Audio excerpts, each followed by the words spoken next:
கோவை பந்தயசாலை பகுதியில் பிற்படுத்தப்பட்ட சமுதாயத்தினர் உரிமைக்கான கூட்டமைப்பின் சார்பாக தீரன் சின்னமலையின் 220வது நினைவு தினம் அனுசரிக்கப்பட்டது. அதில் தீரன் சின்னமலை படத்திற்கு மலர் தூவி மரியாதை செலுத்தப்பட்டது. சுதந்திர போராட்ட வீரர் தீரன் சின்னமலையின் 220வது நினைவு தினத்தை முன்னிட்டு கோவை பந்தயசாலையில் பிற்படுத்தப்பட்ட சமுதாயத்தினர் உரிமைக்கான கூட்டமைப்பின் சார்பாக அவரது திருவுருவ படத்திற்கு மலர் தூவி மரியாதை செலுத்தப்பட்டது.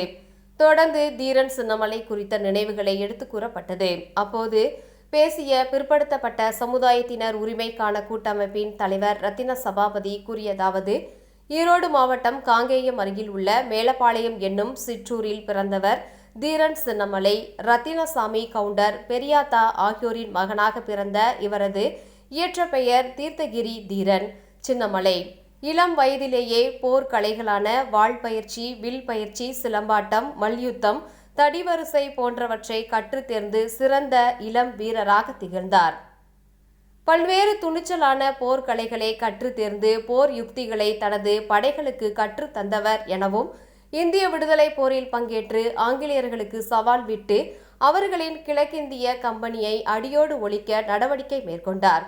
கோவை ஈரோடு சேர்ந்த கொங்கு பகுதி அந்நாளில் மைசூர் சமாதானத்தின் உடையார் மரபினர் ஆட்சியின் கீழ் இருந்தது. அந்த கொங்கு பகுதியில் வரி வசூல் செய்து மைசூருக்கு எடுத்து செல்லப்பட்ட பணத்தை எங்கள் பணம் ஏன் மைசூருக்கு செல்ல வேண்டும் என தடுத்து அப்பணத்தை பறித்து ஏழைகளுக்கு தந்து உதவினார். அதனால் சென்னிமலைக்கும் சிவன் மலைக்கும் இடையே ஒரு சின்னமலை என்று புகழ் பெற்றவர் தீரன் சின்னமலை என அவரது வாழ்க்கை குறித்து சிறப்புரை ஆற்றினார். தொடர்ந்து நிர்வாகிகள் அனைவரும் தீரன் சின்னமலை படத்திற்கு மலர் தூவி மரியாதை செலுத்தினர்.